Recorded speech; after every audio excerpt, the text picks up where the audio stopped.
Hello guys, ഒരു വൈകുന്നേരം ഒന്ന് ജസ്റ്റ് നടക്കാൻ ഇറങ്ങിയതാണ്. ശരിക്കും ഈ പ്ലേസിനൊരു പ്രത്യേകതയുണ്ട്. ഞാനിവിടെ വന്നതിന് ശേഷമാണ് കുറേ കാര്യങ്ങൾ, ലൈഫിൻ്റെ സീരിയസ്നെസ് ഉൾപ്പെടെ കുറേ കാര്യങ്ങൾ മനസ്സിലാക്കിയതും പഠിച്ചതും എല്ലാം ഈ ഒരു പ്ലേസിൽ വന്നിട്ടാണ്.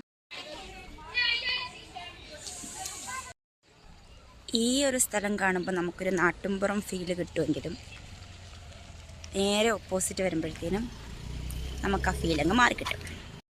നമുക്കിനി ഇതുവഴിയാണ് നടക്കാനുള്ളത്. ഇപ്പം റെഡ് സിഗ്നലാണ്, അതുകൊണ്ട് സേഫാണ്. ആക്ച്വലി ഞാൻ എന്താ ഉദ്ദേശിച്ചതെന്ന് വെച്ച് കഴിഞ്ഞാൽ, ശരിക്കും ഞാൻ നാട്ടിലിറങ്ങുന്ന സമയത്ത് ഭയങ്കര ഒരു ലേസി തന്നെയായിരുന്നു. കാരണം വീട്ടിലെ അമ്മയും അച്ഛനും ചേട്ടനൊക്കെ ഉണ്ടല്ലോ, എല്ലാ കാര്യങ്ങളും ചെയ്യാനും നമ്മുടെ കാര്യങ്ങളൊക്കെ മാനേജ് ചെയ്യാനും.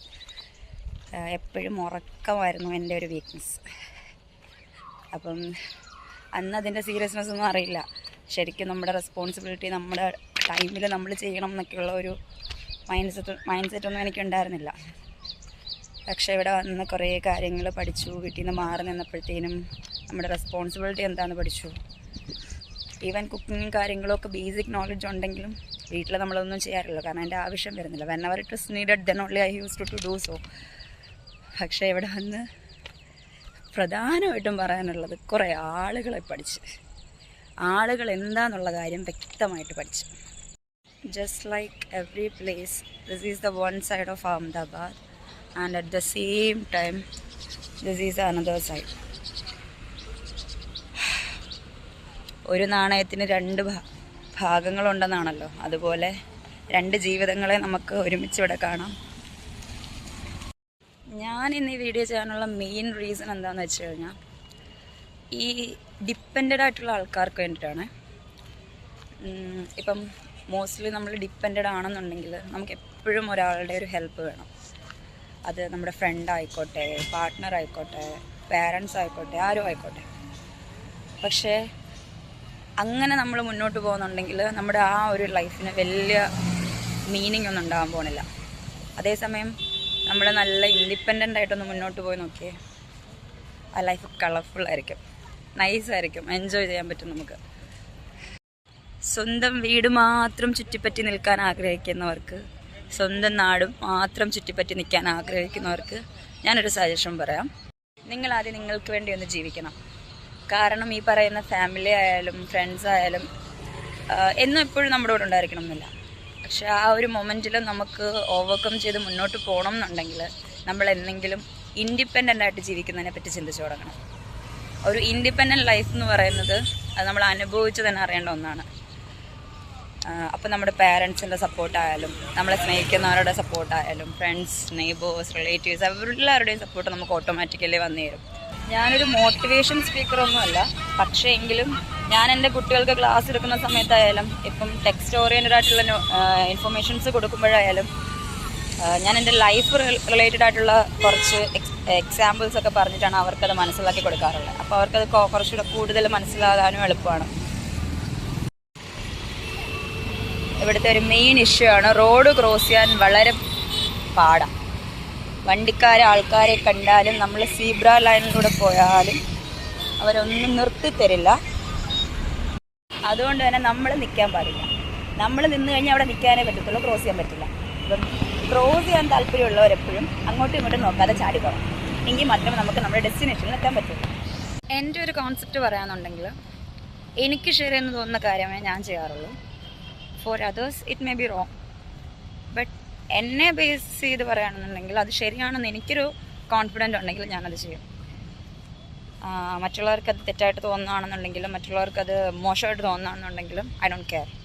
അതുകൊണ്ട് തന്നെ പലർക്കും എൻ്റെ ക്യാരക്ടർ പിടിക്കാറില്ല, അതും I don't care. Another thing was, എന്നെ ഒരാൾ വന്ന് സ്റ്റോപ്പ് ചെയ്യുന്നത് എനിക്കിഷ്ടമല്ല. മതലബ് ഞാനിപ്പം എന്തെങ്കിലും ചെയ്യാൻ നോക്കുക, അല്ലെങ്കിൽ എനിക്ക് എന്തെങ്കിലും ചെയ്യണം, അവിടെ വന്നിട്ട് സസ്പെൻഡ് ചെയ്യാൻ ശ്രമിക്കുകയാണെന്നുണ്ടെങ്കിൽ എനിക്ക് നല്ല ദേഷ്യം വരും.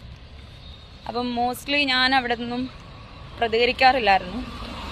പക്ഷേ എന്ന് പ്രതികരിച്ചു തുടങ്ങിയോ അന്ന് നമ്മൾ മറ്റുള്ളവരുടെ കണ്ണിൽ ശത്രുക്കളാണ്. കാരണം നമ്മൾക്കൊരു സാറ്റിസ്ഫാക്ഷൻ വേണം ലൈഫിൽ. നമ്മൾ നമ്മുടെ ഇഷ്ടത്തിനനുസരിച്ച് ജീവിച്ചാലേ നടക്കത്തുള്ളൂ. അത് മറ്റൊരാൾ വന്നിട്ട് അതിനിടയ്ക്ക് വന്നിട്ട് അഭിപ്രായം പറയുക, അല്ലെന്നുണ്ടെങ്കിൽ അതിനെ സസ്പെൻഡ് ചെയ്യാൻ ശ്രമിക്കുക എന്നൊക്കെ ഉണ്ടെന്നുണ്ടെങ്കിൽ it's really a worse situation. So അങ്ങനെ ഒരു സ്റ്റേജും ലൈഫിൽ ഫേസ് ചെയ്തിട്ടുണ്ട്.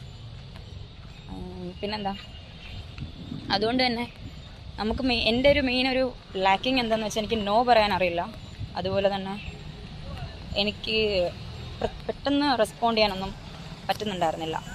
But later after facing so many issues I learned a lot of things that now I know that how to say no to others. Even I know how to respond. Actually now I am trying to convey you one thing. Be independent. I like whatever you like, do that only. We don't want to concern about others. We only want to concern and bother about our parents and family, those who are actually loves us unconditionally. നമുക്കാരെയും impress ചെയ്യേണ്ട കാര്യമില്ലല്ലോ, കാരണം നമുക്കാരെയും ചിലവിന് തരുന്നില്ല നമ്മുടെ parents അല്ലാണ്ട്. അതുകൊണ്ട് തന്നെ മറ്റൊരാളെ സാറ്റിസ്ഫൈ ചെയ്യേണ്ട കാര്യം, നമ്മുടെ കാര്യങ്ങൾ സാക്രിഫൈസ് ചെയ്തുകൊണ്ട് സാറ്റിസ്ഫൈ ചെയ്യേണ്ട കാര്യം നമുക്കില്ല. സോ അതുകൂടെ മനസ്സിലിരിക്കണം എപ്പോഴും. നമ്മൾ എന്ത് ചെയ്യുമ്പോഴും നന്നായിട്ട് ആലോചിക്കണം. ഈവൻ നമ്മളിപ്പോൾ എവിടെയെങ്കിലും മാറി താമസിക്കാന്നുണ്ടെങ്കിൽ തന്നെ നമ്മുടെ കാര്യങ്ങൾ നമ്മളായിട്ട് തന്നെ ചെയ്യുക, മറ്റൊരാളെ ഡിപ്പെൻഡ് ചെയ്യാതിരിക്കുക. ആരെങ്കിലും നമുക്ക് എന്താ പറയുന്നത്, നമ്മളെ സ്റ്റോപ്പ് ചെയ്യാൻ ശ്രമിക്കുന്നുണ്ട്, സസ്പെൻഡ് ചെയ്യാൻ ശ്രമിക്കുന്നുണ്ടെന്നുണ്ടെങ്കിൽ അവരെ ജസ്റ്റ് ഇഗ്നോർ ചെയ്തിട്ട് മൂവ് ഓൺ. അല്ലെന്നുണ്ടെങ്കിൽ സഫർ ചെയ്യേണ്ടി വരും. ഇനി തിരിച്ച് വീട്ടിലോട്ട് പോവാം. ട്രെയിൻ വരുന്ന ടൈമല്ല. ഇവിടെ വന്നിട്ട് വേറൊരു കാര്യം കിട്ടിയേ, എപ്പോഴും നമ്മൾ അഡ്വർടൈസ്മെൻറ്റിലും മൂവിയിലും ഒക്കെ പറയുന്ന പോലെ why should boys have all the fun എന്ന് ഞാനും എപ്പോഴും ചോദിക്കുമായിരുന്നു. പക്ഷെ ഇപ്പം അതൊക്കെ മാറി. ബോയ്സിന് മാത്രമല്ല ഗേൾസിനും ഫണ്ണൊക്കെ ആവാം. അത് നമ്മൾ എപ്പോഴാണോ ഇൻഡിപെൻഡൻ്റ് ആവുന്നത്, എപ്പോഴാണോ നമ്മൾ സ്വന്തം കാലിൽ നിൽക്കുന്നത്. അപ്പോൾ ഇതിൻ്റെ ഒരു സ്പെഷ്യാലിറ്റി എന്ന് വെച്ചാൽ നമുക്ക് ഏത് ടൈമിലും പുറത്തിറങ്ങാം, വലിയ സീനൊന്നുമില്ല. നമ്മൾ എൻജോയ് ചെയ്യുന്നുണ്ട്, ഫ്രണ്ട്സ് എല്ലാം ഉണ്ട്. ഫാമിലി മിസ് ചെയ്യും കേട്ടോ. എല്ലാം നോക്കുകയാണെങ്കിൽ ലൈഫ് കളറാണ്, കുഴപ്പമൊന്നുമില്ല. അപ്പോൾ ഇന്നത്തെ ഈ ഒരു ടോപ്പിക്കിൻ്റെ കൺക്ലൂഷൻ എന്ന് വെച്ചാൽ എല്ലാവരും ഇൻഡിപെൻഡൻ്റ് ആയിട്ടിരിക്കുക. കുറച്ച് ടൈമേ നമ്മുടെ ലൈഫിലുള്ളൂ. ഇതൊരു ടെമ്പററി ആയിട്ടുള്ളൊരു പ്രോസസ്സാണല്ലോ, എപ്പോൾ വേണമെങ്കിലും എന്തും സംഭവിക്കാം. അതുകൊണ്ട് B positive and move on. നല്ലൊരു ലൈഫ് എല്ലാവർക്കും കിട്ടട്ടെ. എല്ലാവരും പഠിച്ച് പൊളിച്ചാട്ടെ. ബൈ.